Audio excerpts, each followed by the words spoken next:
Grace ചാനലിലേക്ക് എല്ലാവർക്കും യേശുക്രിസ്തുവിൻ്റെ നാമത്തിൽ സ്നേഹവന്ദനം. എന്തൊക്കെയുണ്ട് വിശേഷങ്ങൾ? യേശുവോടൊപ്പം ഇത്തിരി നേരം. യോഹന്നാൻ എഴുതിയ സുവിശേഷം 14 അധ്യായം 1 നിങ്ങളുടെ ഹൃദയം കലങ്ങിപ്പോകരുത്. ദൈവത്തിൽ വിശ്വസിപ്പിൻ, എന്നിലും വിശ്വസിപ്പിൻ. എന്നാൽ 1 മുതൽ 16 വരെയുള്ള വാക്യങ്ങളിൽ നിന്ന് ചില കാര്യങ്ങൾ കൂടെ പങ്കുവയ്ക്കുവാൻ കർത്താവിൽ ശരണപ്പെടുന്നു. ഇവിടെ ദൈവത്തിൽ വിശ്വസിപ്പിൻ, എന്നിൽ വിശ്വസിപ്പിൻ എന്ന് പറയുമ്പോൾ ഒരു സംശയം വേണ്ട. എന്നെ കേൾക്കുന്നവർ വിവിധ പശ്ചാത്തലങ്ങളിൽ നിന്നുള്ളവർ ആകുന്നതുകൊണ്ട് ഒരു കാര്യം സൂചിപ്പിക്കാൻ ആഗ്രഹിക്കുന്നു. പിതാവ്, പുത്രൻ, പരിശുദ്ധാത്മാവ് എന്ന ത്രിയേക ദൈവത്തിലാണ് നാം വിശ്വസിക്കുന്നത്. മൂവരും തുല്യ വ്യക്തികളിൽ നിലനിൽക്കുന്ന ഏകത്വമാണ്. 3 വ്യത്യസ്ത ദൈവങ്ങളല്ല, ഒരു ദൈവം. 3 വ്യത്യസ്ത വ്യക്തികളായി നിലനിൽക്കുന്നു എന്നേയുള്ളൂ. ഒരേ ദൈവിക സ്വഭാവമുള്ളവനും നിത്യനുമായി നിലനിൽക്കുന്നവനുമാണ്. ഓരോ വ്യക്തിയും ദൈവമാണ് എങ്കിലും സൃഷ്ടിയിലും വീണ്ടെടുപ്പിലും ദൈവത്തിൻ്റെ തുടർച്ചയായ പ്രവൃത്തിയിലും വ്യത്യസ്ത പങ്കുണ്ട്. യോഹന്നാൻ എഴുതിയ സുവിശേഷം 14 അധ്യായം 10 ഞാൻ പിതാവിലും പിതാവ് എന്നിലും എന്ന് പറയുമ്പോൾ അദൃശ്യനായ ദൈവത്തിൻ്റെ ദൃശ്യമായ പ്രതിച്ഛായയാണ് യേശു എന്ന് ഇവിടെ സൂചിപ്പിക്കുന്നു. ഹല്ലേലൂയ. യോഹന്നാൻ എഴുതിയ സുവിശേഷം 10 അധ്യായം 30 ഞാനും പിതാവും ഒന്നാണ് എന്ന് യേശു സൂചിപ്പിക്കുമ്പോൾ പരിശുദ്ധാത്മാവ് ദൈവത്തിൻ്റെ സജീവ സാന്നിധ്യമായും ശക്തിയായും വെളിപ്പെടുന്നു. പിതാവ്, പുത്രൻ, പരിശുദ്ധാത്മാവ് എന്ന ത്രിയേക സത്യദൈവം ഇതാണ്. ഹല്ലേലൂയ. ഇനി വചനത്തിലേക്ക് വരാം. യോഹന്നാൻ എഴുതിയ സുവിശേഷം 14 അധ്യായം 1 നിങ്ങളുടെ ഹൃദയം കലങ്ങിപ്പോകരുത്. ദൈവത്തിൽ വിശ്വസിപ്പിൻ, എന്നിലും വിശ്വസിപ്പിൻ.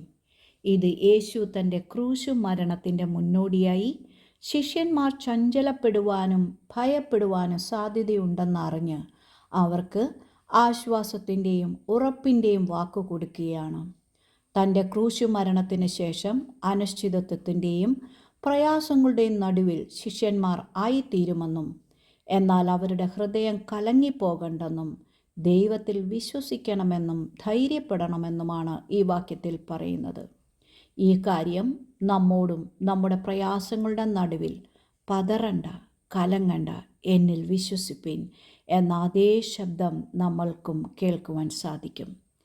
യോഹന്നാൻ എഴുതിയ സുവിശേഷം 14 അധ്യായം 1 മുതൽ 16 വരെയുള്ള വാക്യങ്ങൾ നോക്കിയാൽ ഒരു ദൈവ പൈതലിന് യേശുവിൻ്റെ ക്രൂശു മരണ ഉയർപ്പിന് ശേഷം എന്തെല്ലാം സാധ്യതകളാണ് തുറന്നു കിട്ടുന്നതെന്ന് വെളിവാക്കപ്പെടുന്നു.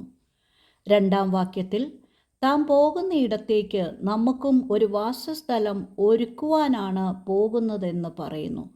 എന്ന് പറഞ്ഞാൽ ഒരു ദൈവ പൈതലിന് മരണാനന്തര ശേഷമുള്ള ഒരു ജീവിതം ഉണ്ട്, നിത്യത ഉണ്ട് എന്ന് ഉറപ്പാക്കുന്നതാണ് ഈ വചനം. 3 വാക്യത്തിൽ ഞാൻ പോയാൽ നിങ്ങളെയും എൻ്റെ അടുക്കൽ വന്ന് ചേർത്തുകൊള്ളും എന്ന് പറയുന്നത് തൻ്റെ മടങ്ങിവരവിനെ കുറിച്ചാണ്. ഹല്ലേലൂയ. താൻ മാത്രമാണ് പിതാവിൻ്റെ അടുക്കലേക്കുള്ള വഴിയെന്നും മറ്റൊരു കുറുക്കുവഴിയും ഇല്ലെന്നും മറ്റാരിലൂടെയും നമുക്ക് പിതാവുമായി ബന്ധപ്പെടാൻ സാധിക്കത്തില്ലെന്നും 6 വാക്യം പറയുന്നു. എന്നിലൂടെ അല്ലാതെ ആരും പിതാവിൻ്റെ അടുക്കലെത്തുന്നില്ല എന്ന് വചനം. യേശു ഈ ലോകത്തിലായിരുന്നപ്പോൾ ചെയ്ത പ്രവർത്തികൾ കണ്ടെങ്കിലും യേശു പിതാവിലും പിതാവ് യേശുവിലുമാണെന്ന് വിശ്വസിക്കുവാൻ 11 വാക്യം നമ്മെ ആഹ്വാനം ചെയ്യുന്നു. വിശ്വസിക്കാൻ പറ്റുമോ എന്നറിയത്തില്ല. 12 വാക്യം പറയാണ്, പരിശുദ്ധാത്മാവിൽ നിറവുള്ള ഒരു ദൈവ പൈതലിന് യേശുവിൽ വിശ്വസിക്കുന്നവർക്ക് താൻ ചെയ്യുന്ന പ്രവർത്തികളേക്കാൾ വലിയവ ചെയ്യാൻ സാധിക്കുമെന്ന് വചനം പറയുന്നു. എന്നാൽ ഏറ്റവും കാതലായ കാര്യം നമ്മൾ പലരും മറന്നു പോകുന്ന കാര്യമാണ്. 16 വാക്യം എനിക്ക് ഏറ്റവും സന്തോഷവും ആകാംക്ഷ തരുന്നതുമായ ഒരു വചനമാണിത്. എന്നാൽ ഞാൻ പിതാവിനോട് ചോദിക്കും, സത്യത്തിൻ്റെ ആത്മാവെന്നൊരു മറ്റൊരു കാര്യസ്ഥനെ എന്നേക്കും നിങ്ങളോട് കൂടിയിരിക്കേണ്ടതിന് നിങ്ങൾക്ക് തരും. ഹല്ലേലൂയ. യേശുവിനെ കർത്താവും രക്ഷിതാവുമായി സ്വീകരിച്ച ഒരു ദൈവ പൈതലിന് ഈ ലോകത്തിൽ ജീവിക്കുമ്പോൾ ലഭിക്കാവുന്ന ഏറ്റവും വലിയ വാഗ്ദത്തമാണ് ഈ വാക്യങ്ങളിൽ കാണുന്ന പരിശുദ്ധാത്മാവാം ദൈവം. എന്നാൽ എത്ര പേർ ഇത് കൂടുതൽ ആഗ്രഹിക്കുകയും ഈ സാന്നിധ്യം തിരിച്ചറിഞ്ഞ് ജീവിക്കുന്നു എന്നറിയില്ല. നമ്മിൽ വസിക്കുന്ന പരിശുദ്ധാത്മാവാം ദൈവത്തിൻ്റെ സാന്നിധ്യം നാം വിലമതിക്കാറുണ്ടോ? തൃത്വത്തിൽ മൂന്നാമനായ പരിശുദ്ധാത്മാവാം ദൈവം ഒരു വ്യക്തിയാണ്.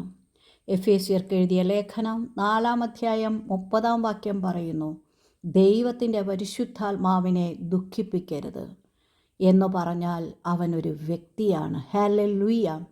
എന്നാൽ ദൈവമക്കളെ, യേശുവിനെ മരണത്തിൽ നിന്ന് 3-ാം നാൾ ഉയർത്തെഴുന്നേൽപ്പിച്ച അതേ ശക്തി, പുനരുത്ഥാന ശക്തിയായ പരിശുദ്ധാത്മാവാം ദൈവത്തെയാണ് ഓരോ വിശ്വാസികൾക്കും ദൈവം വാഗ്ദാനം ചെയ്തിരിക്കുന്നത്. അതൊരു ചെറിയ കാര്യമാണോ? ഹല്ലേലൂയ. ഒരു പ്രത്യേക വിഭാഗത്തിന് വാഗ്ദത്തം ചെയ്ത കാര്യമല്ല ഇത്. തൻ്റെ പാപങ്ങൾ ഏറ്റുപറഞ്ഞ് യേശുവിനെ രക്ഷകനും നാഥനുമായി സ്വീകരിച്ച ഏതൊരു വ്യക്തിക്കും അവകാശപ്പെട്ടതാണ് പരിശുദ്ധാത്മാവാം ദൈവത്തിൻ്റെ സാന്നിധ്യം. ഹല്ലേലൂയ. 1 കൊരിന്ത്യർ 3-ാം അധ്യായം 16-ാം വാക്യം പറയുന്നു, നിങ്ങൾ ദൈവത്തിൻ്റെ മന്ദിരമെന്നും ദൈവത്തിൻ്റെ ആത്മാവ് നിങ്ങളിൽ വസിക്കുന്നു എന്നും അറിയുന്നില്ലയോ? 2 കൊരിന്ത്യർ 6-ാം അധ്യായം 16-ാം വാക്യം, നാം ജീവനുള്ള ദൈവത്തിൻ്റെ ആലയമല്ലോ, ഞാൻ അവരിൽ ഇരിക്കുകയും അവരിൽ വസിക്കുകയും അവരുടെ ഇടയിൽ നടക്കുകയും ചെയ്യും. ഹല്ലേലൂയ. പരിശുദ്ധാത്മാവാം ദൈവം വിശ്വാസികളുടെ ഉള്ളിൽ വാസം ചെയ്യുന്നു എന്നതിന് വീണ്ടും ഉറപ്പു തരുന്നതാണ് ഈ വചനം. ഹിന്ദിയിൽ ഒരു 2 വരി കവിതയുണ്ട്. കബീർദാസ് എന്ന കവിയാണ് ഇതെഴുതിയത്. ഇതിൽ അദ്ദേഹം പറയുന്നത് ദൈവം തൻ്റെ ഭക്തൻ്റെ ഉള്ളിൽ വസിക്കുന്നു എന്നാണ്. അത് പറയാൻ ഉദാഹരണമായി കസ്തൂരിമാൻ തൻ്റെ ഉള്ളിലിരിക്കുന്ന കസ്തൂരിയുടെ സുഗന്ധം തിരിച്ചറിയാതെ ആ സുഗന്ധം എവിടെയാണെന്ന് തപ്പിത്തിരഞ്ഞു നടക്കുന്നു എന്നാണ്. എന്ന് പറഞ്ഞാൽ നമ്മുടെ ഉള്ളിലിരിക്കുന്ന ദൈവത്തിൻ്റെ സാന്നിധ്യത്തെ തിരിച്ചറിയാതെ മറ്റെന്തെങ്കിലും കാര്യങ്ങളിൽ നമുക്ക് ആചാരങ്ങളിലും അനുഷ്ഠാനങ്ങളെയും പിന്തുടരാനാണ് ഇഷ്ടം. അതാണ് സത്യമെന്ന് പറയാനാണ് നമുക്കിഷ്ടം. എന്നാൽ നമ്മുടെ ഉള്ളിൽ കുടിയിരിക്കുന്ന പരിശുദ്ധാത്മാവാം ദൈവത്തെ തിരിച്ചറിഞ്ഞ് അതിന് കൂടുതൽ കൊതിച്ച് ദൈവത്തിൻ്റെ എല്ലാ നിറവിനോളം നിറഞ്ഞു വരാൻ പ്രാർത്ഥിക്കാം. ക്രിസ്തുവുമായുള്ള ജീവിതം ആനന്ദകരമായി തീരും. ക്രിസ്തീയ ജീവിതം ഒരു മടുപ്പിക്കുന്ന ജീവിതമല്ല, അത് നമുക്ക് പ്രത്യാശയും പ്രതീക്ഷയും നൽകുന്ന ജീവിതമായി മാറും. ഹല്ലേലൂയ. യോഹന്നാൻ എഴുതിയ സുവിശേഷം 11-ാം അധ്യായം 23-ാം വാക്യം, എന്നെ സ്നേഹിക്കുന്നവൻ എൻ്റെ വചനം പ്രമാണിക്കും.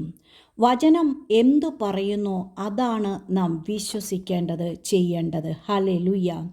ശേഷം പറയുന്നു, എൻ്റെ പിതാവ് അവനെ സ്നേഹിക്കും, ഞങ്ങൾ അവൻ്റെ അടുക്കൽ വന്ന് അവനോട് കൂടെ വാസം ചെയ്യും. ഞങ്ങൾ ആരാണീ ഞങ്ങൾ? പിതാവും പുത്രനും പരിശുദ്ധാത്മാവാം ത്രിയേക ദൈവം നമ്മോട് കൂടെ വന്ന് വസിക്കുമെന്ന്. ഹല്ലേലൂയ. അതുകൊണ്ട് കലങ്ങിപ്പോകണ്ട, ദൈവത്തിൽ വിശ്വസിപ്പിൻ. ഇത് തിരിച്ചറിഞ്ഞ് നിൽക്കുന്ന ദൈവ പൈതലിൻ്റെ മുമ്പിൽ തടസ്സങ്ങൾ, പ്രയാസങ്ങൾ, പ്രതികൂലങ്ങൾ തനിയെ വഴിമാറിപ്പോകും. ഹല്ലേലൂയ. നാം ദൈനംദിന ജീവിതത്തിൽ നമ്മൾ നേരിടുന്ന പ്രശ്നങ്ങളുടെയും പ്രതിസന്ധികളുടെയും നടുവിൽ നാം ഒറ്റയ്ക്കല്ല, നമ്മിൽ വസിക്കുന്ന ദൈവവും കൂടെ ചേർന്നാണെന്ന് മനസ്സിലാക്കുമ്പോൾ ഒരു ദൈവ പൈതൽ വിളിച്ചു പറയും, പ്രശ്നമേ നീയല്ല വലുത്, എന്നിലിരിക്കുന്നവൻ നിന്നെ നേരിടും. ഹല്ലേലൂയ. അതുകൊണ്ട് ഓരോ ദിവസവും പരിശുദ്ധാത്മാവാം ദൈവത്തിൻ്റെ സാന്നിധ്യത്തിനായി കൊതിച്ച് ആ സാന്നിധ്യം അനുഭവിച്ച് ഹല്ലേലൂയ നമുക്കൊരുമിച്ച് പ്രാർത്ഥിക്കാം. പരിശുദ്ധാത്മാവാം ദൈവമേ, എന്നിൽ നിറയണമേ, അങ്ങയുടെ സാന്നിധ്യത്താൽ എന്നെ പൊതിയണമേ.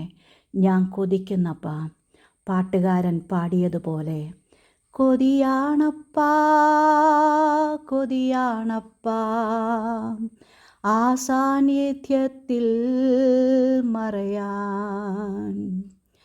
കൊതിയാണപ്പാ കൊതിയാണപ്പാ നിൻഹിതങ്ങൾ ചെയ്യുവാൻ.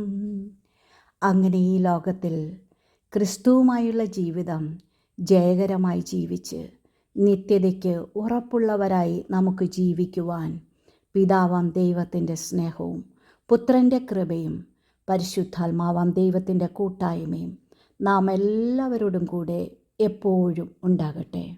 ഈ വചനം നിങ്ങൾക്ക് ഇഷ്ടപ്പെട്ടാൽ ലൈക്ക് ചെയ്യുവാനും ഷെയർ ചെയ്യുവാനും സബ്സ്ക്രൈബ് ചെയ്യാനും മറക്കരുത്. ദൈവം എല്ലാവരെയും സമൃദ്ധമായി അനുഗ്രഹിക്കട്ടെ. ആമേൻ ആമേൻ.